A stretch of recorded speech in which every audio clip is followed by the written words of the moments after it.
Every time she stops trusting her opinion of you, she stops trusting you even more, which means, let's say you reconcile, whatever reconcile means, on a superficial level, and she agrees to come back home, whatever. But the point is, every time she starts trusting you again, if you disappoint her, you didn't just disappoint her in you, you disappointed her in herself, because she's doubting her own opinion of you. She's now confused by her feelings of you.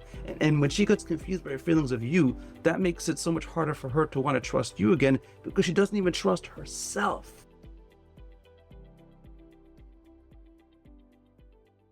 There are different types of marriages, and some marriages go through many stages, so they don't just stay stuck in one stage.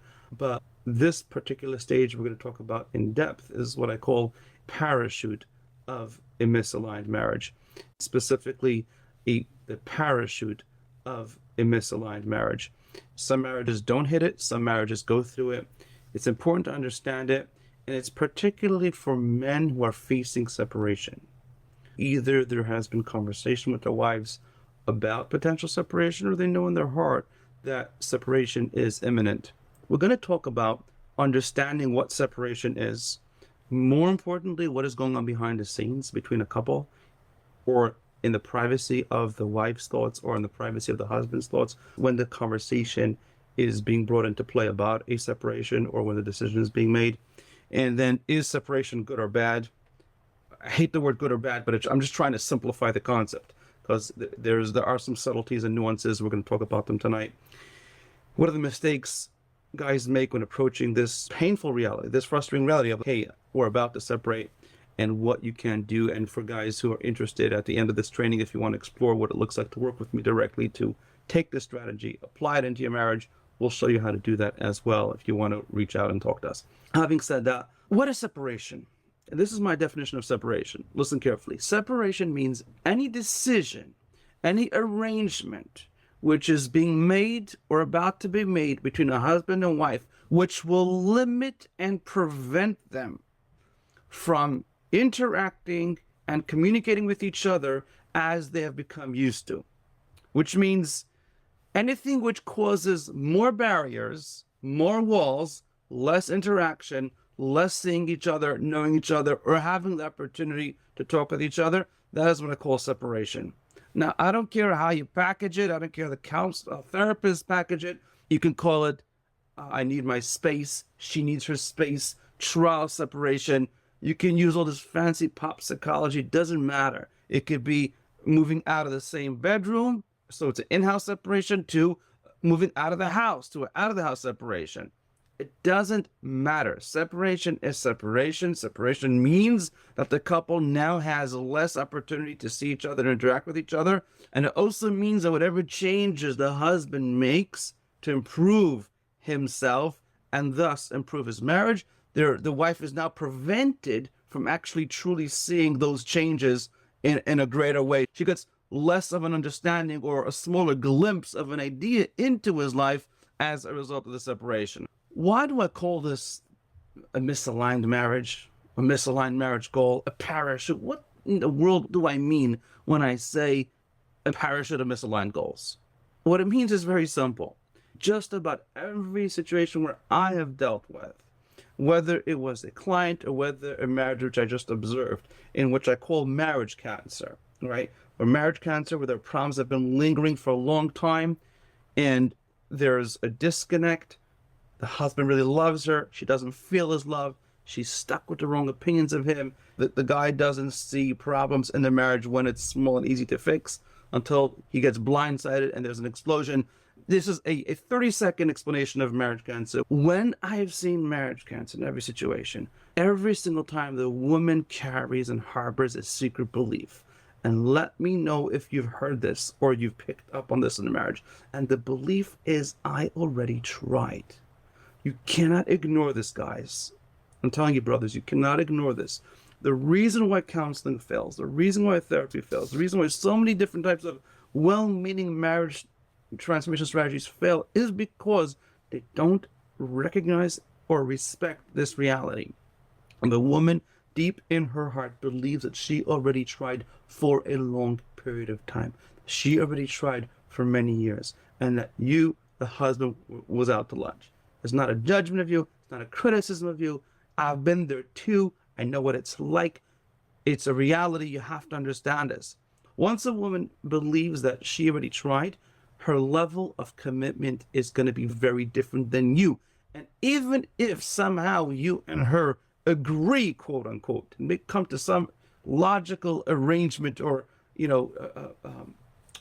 of getting onto the same page, however you want to call it, her heart will not be in it. And therefore, why am I saying this? It's very important to understand this, because when a couple is about to separate, the motivation of the woman and the man are misaligned. They're misaligned. Their goals are misaligned. And they won't talk about it. The woman will not say this clearly. And you're heading towards a decision that typically starts breaking apart the marriage. So I call it a parachute of misaligned goal, because you're parachuting away from your marriage in the name of working on the marriage, in the name of helping reconciliation, by giving her space, by reducing the opportunity for her to see you and for you to present your changes to her. Okay, so you're parachuting away and stepping back and really creating a lot more risk. Again, sometimes you don't have a choice. Sometimes it does have to happen, and there are things you can do about it, and we'll talk about them today. But you have to really be honest and understand the true nature of the difficulty that you're facing in the relationship in order to be able to have the correct solution. You have to have a clear understanding of the problem. So why is it a misaligned goal? Typically, when a man is in the conversation or about doing separation, or he makes a decision, okay, he becomes so to speak okay with the separation, or he was convinced into it by his wife or counselor or whatnot. Typically, the guy has the belief of, hey, if we separate, there's a greater chance of reconciliation. There's hope. If we separate and I give her what she wants, which is the separation, which is the space, then there's a real chance that we will be able to somehow get back together and we'll have an opportunity to reconcile or make up. It makes no sense, because why? Typically, when a woman separates, her belief is very different. And she will rarely say this, but if you pay close attention to it, you're going to pick this up over time. Her real agenda in separation almost always is to explore and feel for herself, to see how she feels when she's separate. What is her life like? What is her day like? What are her feelings like? What is her mood like? Is she more happy? Is she more confident? Is there less tension? Are there less arguments?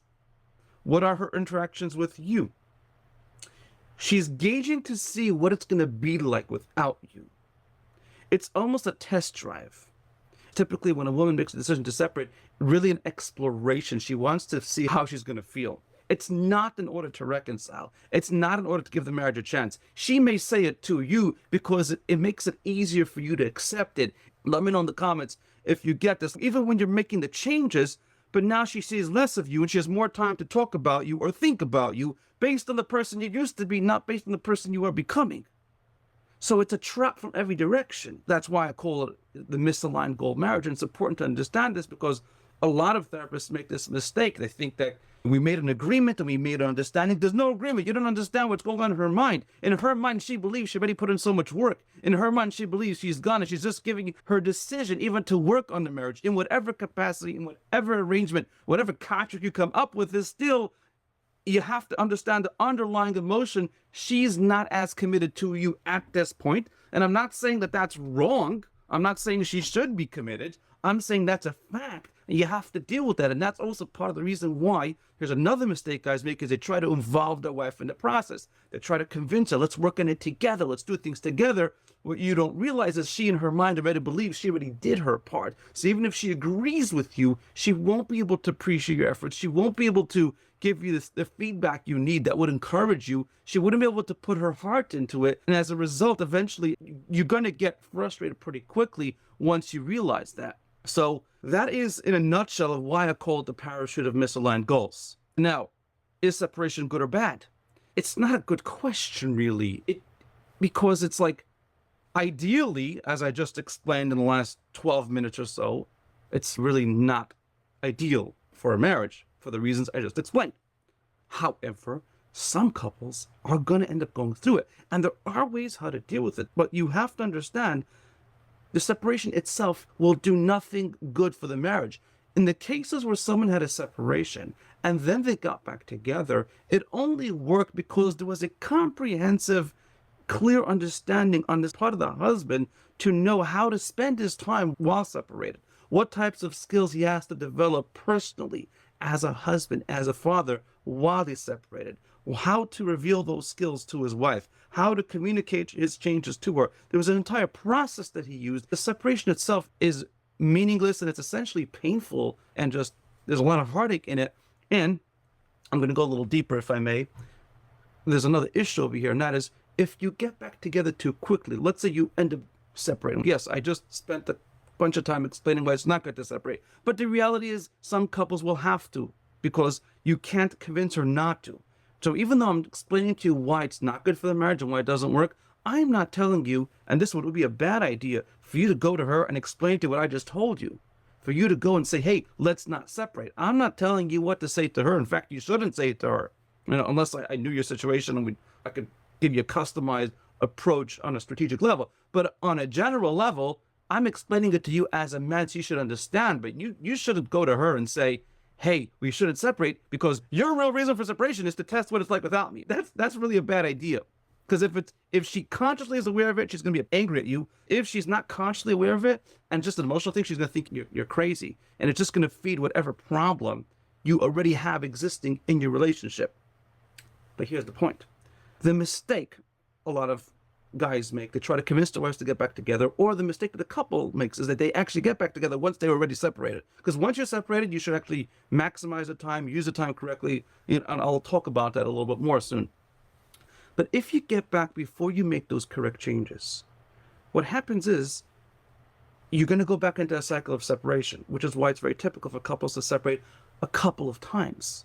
Because getting back together doesn't mean you got back together emotionally. It may mean you got back together for the kids. It may mean that the woman was vulnerable, or she needed you financially, or there were other logistical reasons why it was more convenient for her to move back in with you. But none of them had to do with the fact that her heart actually opened back up to you, that she felt that intimate, passionate connection that had respect in it and had trust in it, and she wanted to spend time with you. The solution is not to get back into the same house. The solution is that when you do get back together, that you should have a very solid skill set and plan so that you never go back to the same cycle. Because every time you get separated again and again, the wall in her heart becomes colder and the ice gets thicker. I'm speaking metaphorically, obviously, and it just makes it harder for her to want to let her guard down, let her wall down. And here's a deeper thing, guys. Every time she stops trusting her opinion of you, she stops trusting you even more, which means, let's say you reconcile, whatever reconcile means, on a superficial level, and she agrees to come back home, whatever. Okay. Or she agrees to let you back in. The details don't matter. But the point is, every time she starts trusting you again, if you disappoint her, you didn't just disappoint her in you, you disappointed her in herself, because she's now doubting her own opinion of you. She's now confused by her feelings of you.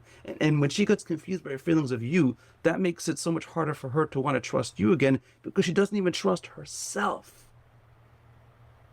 Are you guys getting this? This is deep. It is a very key part, and that is why it's unhealthy and it's unsafe for couples to get back together prematurely. Of course, it's better not to separate, but once you do separate, what happens is something kicks into her brain, into her heart, into her psyche, and her expectations that says, okay, if we do get back together, then there's going to be some new beginning. The woman mainly goes through that emotional, psychological cycle of expecting something better when she comes back. There should be a new chapter. There should be something that makes it worth it. If that doesn't happen, and it usually does not, then not only does the cycle continue, but actually gets worse, and there are more challenges to overcome because of the fact that she now feels that she can't even trust herself about you. So it's not just about trusting you, it's about her not trusting herself about you. This is very powerful. Okay, so what are you supposed to do during the time of separation? What should you do ideally if you do get separated? Here's what you shouldn't do. You can't beg her. You can't plead with her. You can't argue with her. You can't try to convince her of your changes. You can't try to get her to work on the marriage together with you for the reasons I just explained before. Number one, you have to develop the ability to have, so to speak, X-ray vision. It sounds weird, but this is really true. You have to have the ability to read her mind correctly, and understand what are the specific things that have ruined your marriage. When I say specific, I'm not talking about the things that come out of her mouth. And I'm not talking about the major things you realize, oh, well, I was selfish. I'm talking about on a very granular, detailed level to see all the specific things that fed the marriage cancer for you and for her, the things that blocked you from seeing all the warning signs, the thing that blocked her from feeling your love. Or for example, the things that gave her the wrong opinion of you. This is very common in marriage cancer. In fact, if every marriage cancer situation has this, that the woman has the wrong opinion of you stuck in her head. She has an opinion about you, which is wrong. It may have been right. It may have never been right, but it is certainly wrong right now.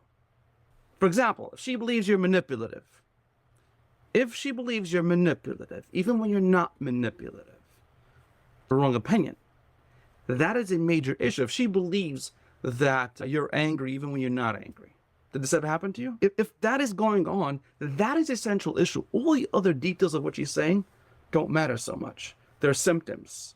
They're problems. They're painful. They're frustrating. They may have to be dealt with, but they're not the main issue.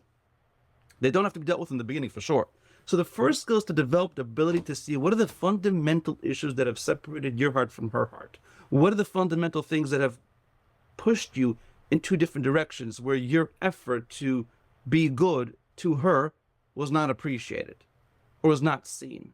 That is very important. And I say specific on a very detailed level, like an X-ray, like a CAT scan. That is the first thing that has to be done, because without that, what's going to happen is you're going to end up arguing with her or talking to her or making effort to do what you think she wants you to do or to do everything she says you want her to do without it actually making a difference, because she's only, I promise you, she's only going to pick on superficial issues. I've seen this over and over and over again. She's going to pick only on superficial issues because she's not able to tell you, hey, when you do this, this, and this, it makes me feel manipulated.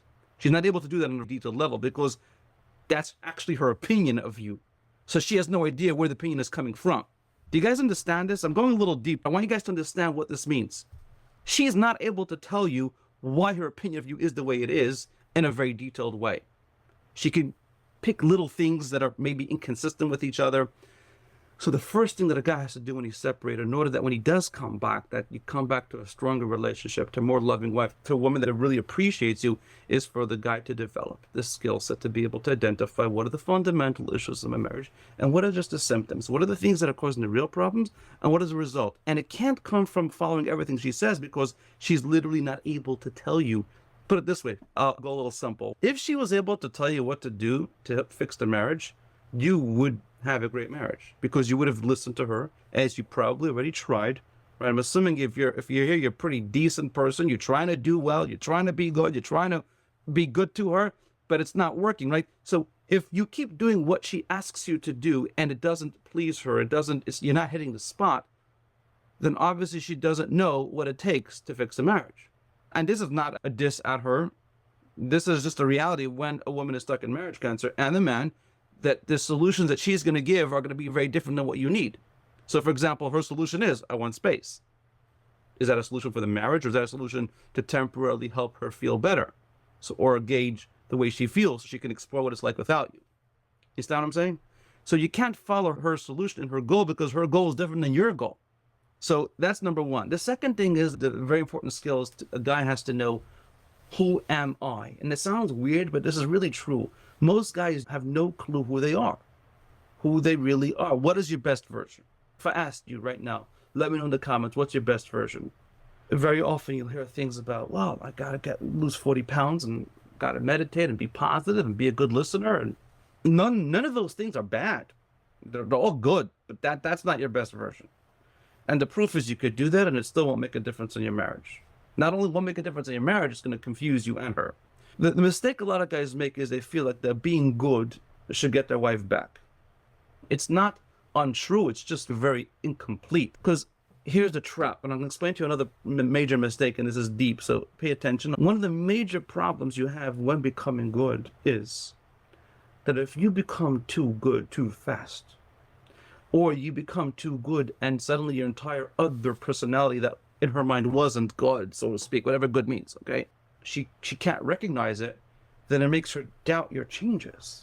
Then it looks like your changes aren't huge or aren't real, your changes aren't going to last. What you're doing is all an act. Let me know in the comments if you get this. So if you're doing things, even if to you you're sincere and you mean it and you really want to become good, and maybe you are becoming good, and again, whatever the word good means, it means something different to each person. The thing is, though, in her eyes, it can look like manipulation because suddenly you made this dramatic change. So there's almost like a built-in trap that on the one hand, you need to become good, right? To be good husband, to have a good marriage, you gotta be a good husband, right? But if you becoming good inherently has in it the look of manipulation to her, even if you're not manipulating her. The second step that a guy has to do is he has to get a very clear vision of what good means. And it's very strategic. It's not about doing more. It's not about covering everything. It's about picking the exact things that are going to reverse the picture she has of you. So once you truly understand what those things are that really went wrong, the specific things, I call it the 3%. It's not about changing everything. It's about picking very specific, targeted, strategic areas that make the biggest difference in the fundamental connection between you and her, in the emotional connection between you and her, or lack of. It's the fundamental area of tearing down the wall around her heart, of building back trust. Once you know that, you live your life in a way that automatically starts making those changes without having to talk to her, without having to convince her, without having to beg her, and without apologizing. Okay? That does have to happen, but you have to stop guessing, because if you keep guessing about what it means to be your best version, what it means to be your best self, every time you guess on an emotional level, women can feel you guessing. You don't feel you're guessing. On some level, you know you're guessing, but I'm saying you don't feel the emotional impact. That is part of what feeds her feeling that you're manipulating her when you're guessing. It's part of the puzzle. When you are just becoming so good, and so suddenly you're listening and caring and working on your health, and you're trying to be positive and being a better dad and whatnot, it actually makes her feel you're manipulating her because she actually can feel you guessing. And it's true. It's true. You are guessing, right? It's not bad. You don't mean bad, but I've been through this. Is this making sense? So let's wrap this up over here. When you overdo too much good, I'm repeating myself, but I'm saying it in a way that some other guys will understand. When you do too much good, what happens is it actually breaks trust because it looks like desperation or manipulation. And those things go deep because if in order to reverse the picture she has stuck in her head of you, which isn't correct, you have to be careful. It's surgical. It's not just an all-out attack on changing everything about you. It's very specific in a way that feels authentic to her because you're not changing everything. She can still recognize you. You know what I mean? You're not just a good person. You can still recognize your personality and your unique way of doing things. The third thing over here, and this is really the other thing that has to be worked on while a couple separates, by the time they get together, there's a real chance for long-term happiness. And that is, you have to have the correct sequence. You must have correct sequencing. Last week, I was talking to a guy, and he's talking about a program where they said, oh, you should apologize. You should apologize for things. One of the first things you do is to apologize to your wife, and you should apologize even for things you didn't do. Whatever, that goes beyond the scope of today's training. But I want to talk about one specific thing about apologizing, why I think is wrong, what's dangerous and deadly and really dumb. You can't apologize first. How can you apologize if you can't read her mind, if you don't truly understand what are the specific 3% of the things you're saying or doing, which is messing around with all the other 97% of your actions, all the good things you're doing? I guarantee you there are 3% of the things you're saying or doing which is ruining the rest of your effort if you have real marriage cancer. If you truly love your wife, if you absolutely love her wife, I'm not talking about if you're a jerk and you're just a selfish prick, whatever. I'm not talking about that. I'm talking about if you truly, genuinely care about her and love her, and she's stuck with the wrong opinion of you, I can promise you that there's 3% of the things you're saying or doing, which is ruining the rest of your effort. It's not everything about you. It's not the whole 100%. It's 3 to 5%. I'm giving an approximate. Now, the key over here is you need to identify that 3 to 5%. If you apologize before you identify, you're going to apologize for things that don't make sense. You're going to apologize in a way that doesn't make sense. You're going to say words that are wrong. You're going to say words that are hurtful. You're going to miss out things which she really does care about. And you're going to say things she doesn't care about. You're just going to create more frustration. And you're better off not doing anything than apologizing prematurely and incorrectly, because a premature apology is manipulation. That's what manipulation is. I'm trying to get you to change your mind, your opinion, your actions, and I'm going to apologize stupidly and incorrectly. I'm giving an example. So the third thing is you have to understand correct sequencing. When do you apologize? How do you apologize? What do you have to do before you apologize? What are the things you have to have in place? Should you apologize in writing? Do you apologize in person? How to talk about your transformation? How to talk about your changes? There's a whole cycle. You have to be able to explain to your wife on a very specific, detailed, and intelligent level every single step of how you change, why you changed, and what to do first, second, or third. Once you have these things in place, then by the time you get back together, it's a very shocking experience for her in a good way, because you can impress her, you can shock her, you can woo her. And obviously, it's not like you get back together suddenly. She's gradually going to see you. There's going to be some interaction, especially if you have kids. There's going to be opportunities for her to see you, glimpses, not as much as she would have been able to see if you still stayed at home. And these skills do take time. They really take time. When I work with my guys, it takes time to develop these skills, to read her mind, to know what your best version, to understand correct sequencing. Essentially, there are really three pieces over here. There is, number one, damage control. You can't fix all problems if you're making new problems. So you have to first have damage control. Second thing is, like I said, the best version. You have to know who you are. And number three is that you have to have correct sequencing because I'll add this point I didn't say before, because you have to talk about the past. It is vital to talk about the past. And many programs that I've seen talk about the past way prematurely. Certainly if you go to counseling or therapy, that's a disaster. But that's why, because you're talking about the past way before you've made those changes. You could only talk about the past once you truly understand what happened. You could read her mind. You know how to interact. You know how to show up. You can have a blueprint for who you are. Then once you've made those changes and you pressed her, then the conversation is, oh, 1 second, why did it take so long to make these changes? Okay, so then there's a conversation, okay, how to communicate about the past, how to apologize. But essentially, those are the three pieces. Those are the three skills. Those are three areas you really have to focus on in order to really get the most out of the separation. As painful as it can be, it can also be a time where you're building the foundation for a beautiful future. It could be the time where you're truly, you're building those skills necessary to have lifelong 30, 40, 50 years of a happy, passionate marriage. It's going to be not just a beautiful marriage for you, but also going to role model for your kids. And then take them out of the crazy cycle and statistic of divorced homes, divorced kids, and it just feeds that negative cycle. And for guys who wanted to get that help, you can get that help. However, you got to understand, it's not for guys who just want to have things the way they used to be. Because the way they used to be is what led you to be on the verge of separation or separated. It's not for guys that just want to get her back, who just want to reconcile, who just want to reverse the separation and make believe it didn't happen. It's for guys who truly want to understand exactly what went wrong behind the scenes and understand that it's going to take time, and they want to build these emotional muscles, truly want to develop these skills. It's for guys who really want to sink their teeth into what happened and extract all the value they can from the past pain so you don't have to go through it again, not you or your kids. They want to be the type of husband, the type of father, the type of leader, the type of business owner, the type of employee, the type of career that you bring your best to the table and you're not getting sabotaged by yourself without realizing it.